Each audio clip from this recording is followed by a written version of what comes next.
Hello everyone, this is the first video that I added a voiceover on this channel, and that is because I believe that not many people have heard of this game. Smolbound is a new farm life simulation game, which is similar to Stardew Valley. The game will be a Web3 game at launch, and is currently at early alpha stage. I'm very happy to be one of those who were selected to try this game in their playtest. And for those who do not know, Web3 games are typically powered by blockchains and cryptocurrencies. They also typically allow you to have true ownership of in-game assets, and that means that you'll be able to trade those assets for money. This video will be partly a gameplay showcase and partly a review. Note that this game is still very early in its development, so there will be bugs. And with that out of the way, let's jump into the gameplay. First, let's talk about character customizations. For a game in early alpha stage, I'm very impressed by the level of character customizations which the game allows. The game not only allows you to choose your character's gender, hairstyle, and facial features, it also allows you to choose from a bunch of accessories to further customize your character.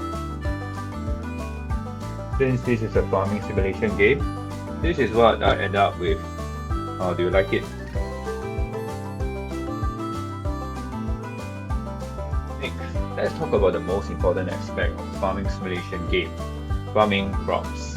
Unlike Stardew Valley, Smolbound has this thing called the omni-tool.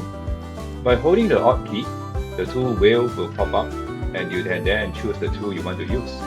The tool doesn't take up your inventory slots, and that's pretty neat. Beyond that, farming is basically the same as what you have in Stardew Valley. First, you need to till the land, and then you plant your seeds. After that, you need to fill your watering can and water your crops. Crops will take a few days to grow, and you have to continue to water them from time to time. Fertilizers will help speed things up if you have some. It is not a farm life simulation game if you cannot fish. Fishing works quite similar to what we have in Stardew Valley.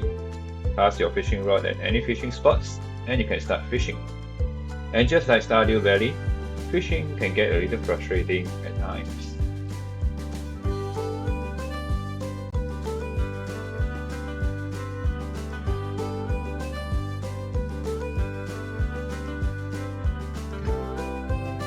You can trade items for items with NPCs in Smolbound.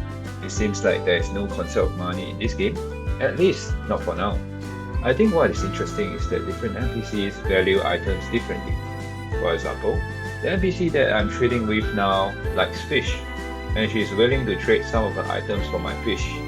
However, this may not be the case for another NPC.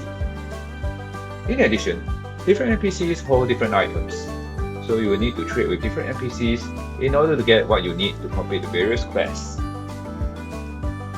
Finally, let's move on to combat. In Smolbound, you use crops as weapons. For example, I'm now using a cucumber to attack the angry red pepper. You swing your weapon by simply doing a left click, and you can try to dodge an enemy attack by rolling with your right click. While it's not explicit at this point, each weapon clearly has a different attack power, speed, and range. For instance, the cucumber has a mediocre attack power, speed, and range, while the durian has a high attack power and range but a slow speed.